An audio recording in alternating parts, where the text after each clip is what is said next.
रखे हैं उनमें से प्रश्न पूछे जाते हैं, उनको हम कैसे हल करें, प्रश्नों को समझे कैसे। तो देखिए, सबसे पहला हमें प्रश्न दे रखा है, प्रश्न नंबर 1, एथेन का आणविक सूत्र C2H6 है, 2 कार्बन तो एथेन होगा। इसमें कितने सहसंयोजक अबंध है? तो हमें इसमें सहसंयोजक अबंध पता लगाना है। तो हमें एथेन की संरचना पता है, देखो 2 कार्बन होते हैं और इनसे 3-3 हाइड्रोजन जुड़े हुए हैं। तो कुल अबंध कितने हुए? देखो हाइड्रोजन कार्बन का 1 2 3 4 5 6 और 7, कुल कितने अबंध हो गए? 7। 2 कार्बन का 1 और बाकी हाइड्रोजन के साथ 6 अबंध। राइट आंसर होगा बी 7। दूसरा प्रश्न आपसे पूछा गया है, ब्यूटेनॉन चतुर कार्बनिक, क्योंकि ब्यूटेनॉन में 4 कार्बन होते हैं पर इसका नाम ब्यूटेन से ब्यूटेनॉन रखा है। इसका मतलब प्रयागात्मक समूह कौन सा है वो आपको पता लगाना है। तो देखिए, अगर कार्बोक्सिलिक अम्ल होता तो ऑइक होता, ब्यूटेनॉइक होता है।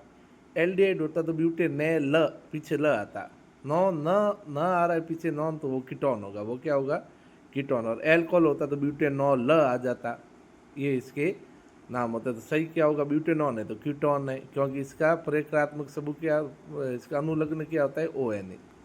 तीसरा प्रश्न दे रखा है आपके, खाना बनाते समय यदि बर्तन की तली बाहर से काली क्यों हो रही है? तो सीधा याद करिए कि कार्बनिक यौगिक में संतृप्त कार्बन होते हैं, वो ऑक्सीजन अगर पूरा है तब तो स्वच्छ ज्वाला देते हैं, और ऑक्सीजन की कमी है तो वो काली ज्वाला देते हैं। इसका अर्थ क्या हो गया?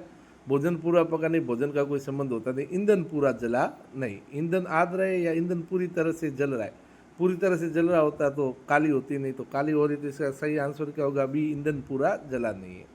चौथा प्रश्न देखिए, CH पर Cl अबंध बनाइए, सहसंयोजक अबंध की प्रकृति समझाइए। CH पर Cl का अपन को अबंध बनाना है, तो CH पर Cl क्या होता है? क्लोरोमेथेन। एक कार्बन होगा और इससे 3 हाइड्रोजन और 1 क्लोरीन जुड़ा होगा।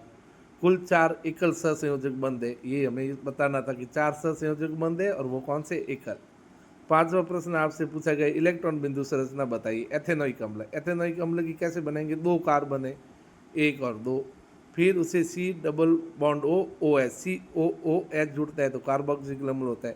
अब इन सब की हमें बताना है। देखिए, इधर एक लाइन है, इसका अर्थ है C में एक इलेक्ट्रॉन कार्बन का और 1 हाइड्रोजन का, ऊपर भी 1 कार्बन का 1 हाइड्रोजन, नीचे भी 1 कार्बन हाइड्रोजन का, और कार्बन कार्बन के बीच दोनों के 1-1 इलेक्ट्रॉन। अगले कार्बन के लिए 1 कार्बन 1 हाइड्रोजन, 1 कार्बन हाइड्रोजन का इलेक्ट्रॉन, क्रॉस वाला हाइड्रोजन का है, डॉट वाला कार्बन का है।